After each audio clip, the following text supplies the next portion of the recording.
Hi, my name is Andy Freeman, and this is this week's Shush, and we're thinking about sight. I wonder if we could just begin by doing a simple, mindful, settling exercise. So these meditations are designed to give you a little accompaniment. You can just take the 15 minutes all the way through. If you want to pause, take longer time on any of the elements, then please do. But what we want to begin with is just settling into our chair, wherever we're sitting. Maybe you're standing watching this, but just get yourself comfortable. And I'd like you to almost scan your thoughts. What's going on in your head right now? Just imagine it almost like each individual thought is a car going along a road. I live just off a main road, and so I'm looking out my window right now and I can see cars going past. So each thought as a car. You don't have to intervene. You don't have to do anything with the thoughts, just begin to be aware of them. What's going on in here right now and in here. And physically, because the reality is we're whole body people. So it may not just be in here that we're carrying positive things or anxieties. It may be in our shoulders or in our back, maybe in our emotions, in our gut. So just begin to scan and be aware. What do you see? What's going on in here? And take some time just to take in the breadth of your thoughts. Maybe you're feeling positive, maybe a little bit apprehensive, maybe you're a mixture of things, maybe you don't quite know how you are. It's just going to take a few moments. Just identify those cars on a road, those thoughts.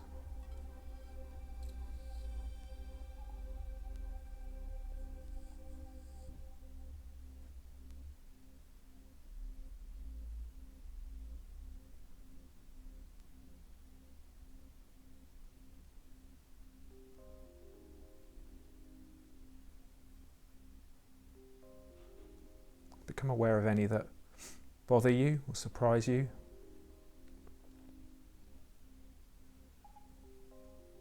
Maybe just take note. Again, I don't want you to do anything.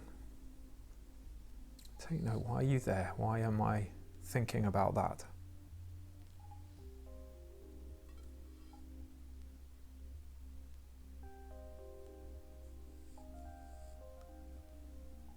Today's meditation's on sight, and we want to take some time to think about the way we see things.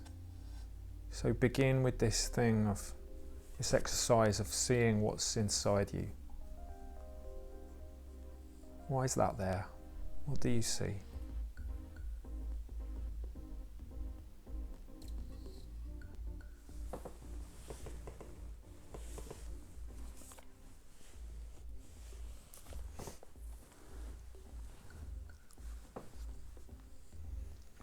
What we see, even in that meditation, depends on the way we see the world.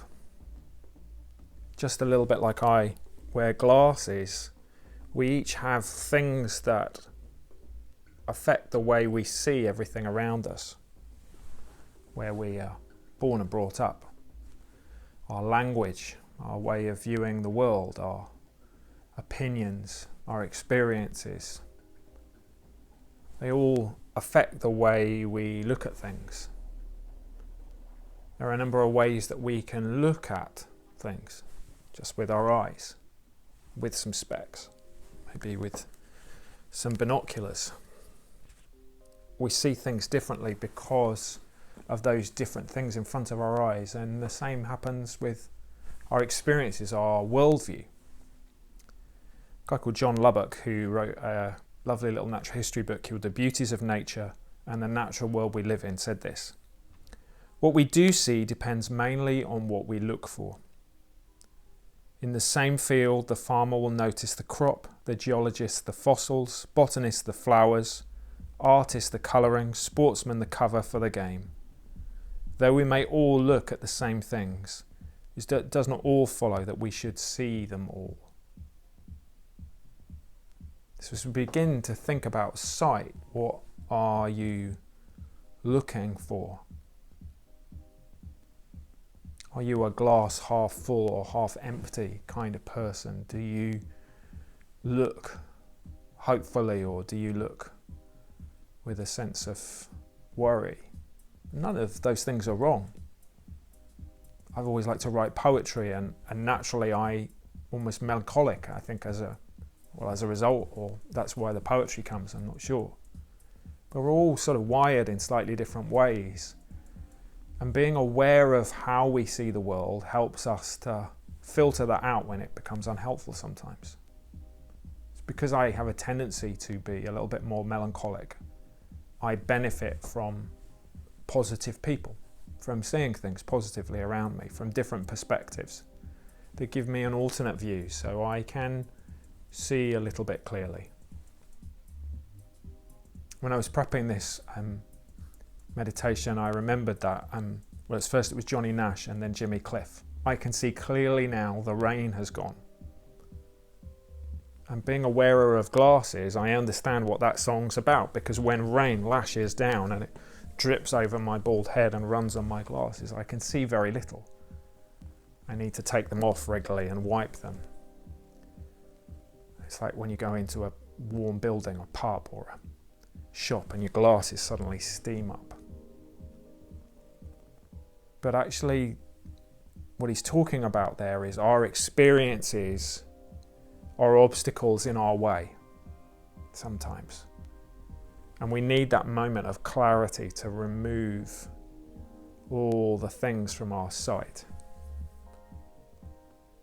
So what affects what you see? What's the rain in your vision today?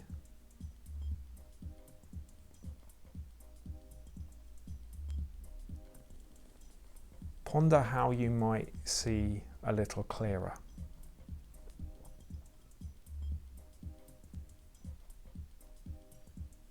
Just for a minute or two, think, what gets in my vision? What do I fear might happen, and so I almost see it? Or what are my blind spots? What are the things that are hard to see in my world?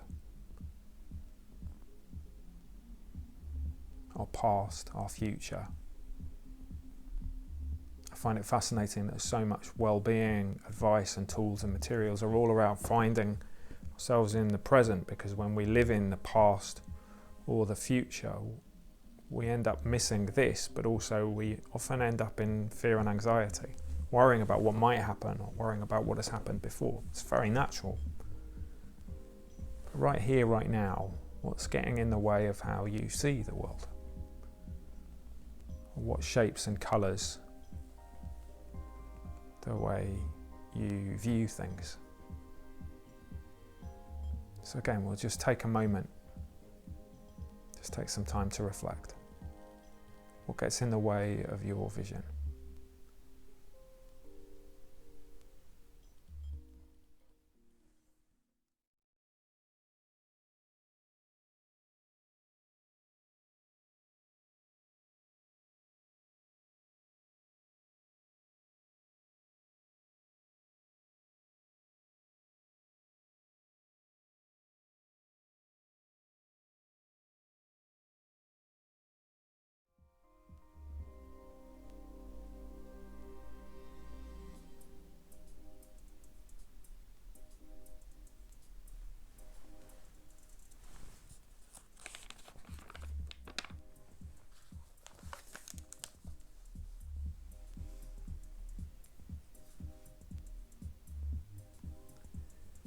Many people write or reflect on moments of clarity, focus, when suddenly their perspective was changed, or an imaginative moment suddenly allowed them to see the world differently, or an event that had an impact on them almost brought a new clarity to their life.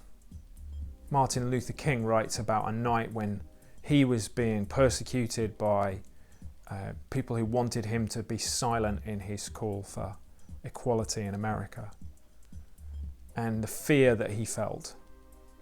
But a moment of clarity as he prayed and reflected and pondered that this was the vocation for his life, and he saw the world differently. I love the poet Langston Hughes, who was one of the poets from something called the Harlem Renaissance, 1920s into the very early 30s, Black American cultural revolution, if you like. People appreciating his beautiful art, but also Hughes fighting for emancipation, freedom. And he wrote this great poem called I Look at the World.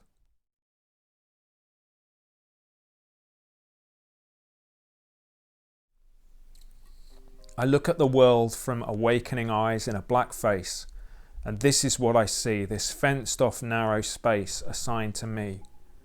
I look then at the silly walls through dark eyes in a dark face, and this is what I know, that all these worlds oppression builds will have to go. I look at my own body with eyes no longer blind, and I see that my own hands can make the world that's in my mind. Then let us hurry, comrades, the road to find.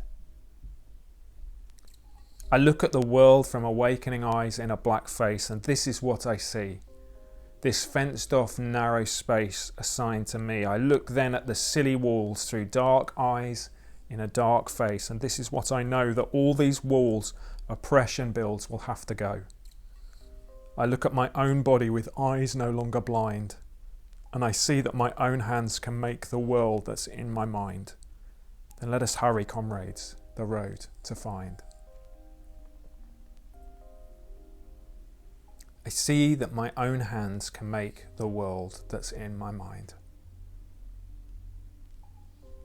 Throughout the history of our world, people have had moments of vision and clarity where all the things in front of them in their sight have for a moment melted away, and people have seen the world as it is, but how it could be, and created moments of vision that people have followed and that have changed the very fabric of the way we work, the way we live, the way our world is framed.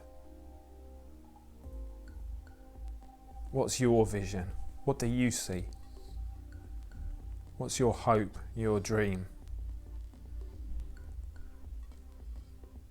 We're spending so much time at the moment feeling locked down. But what's the world that comes after all of this? And who says it has to be the same? What's your vision? What's your hope?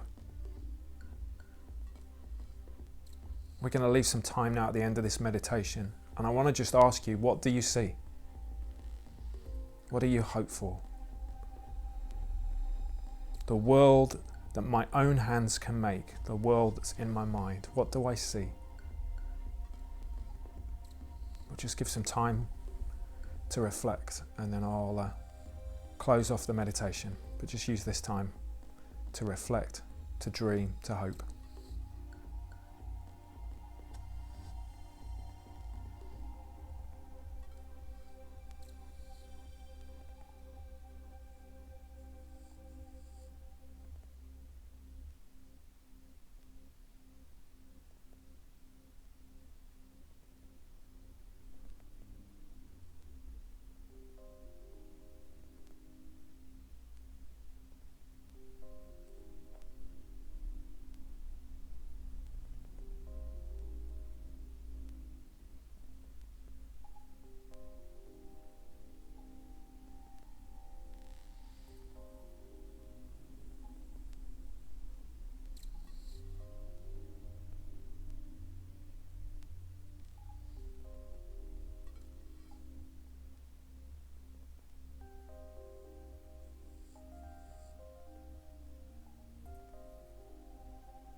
I see that my own hands can make the world that's in my mind. Maybe take that phrase into your day today. Take care of yourselves, look after yourself wherever you are, and we hope to see you soon. There'll be another Shhh next Wednesday, same place. But otherwise, look after yourselves, and we hope to talk to you very soon. Cheers, bye-bye.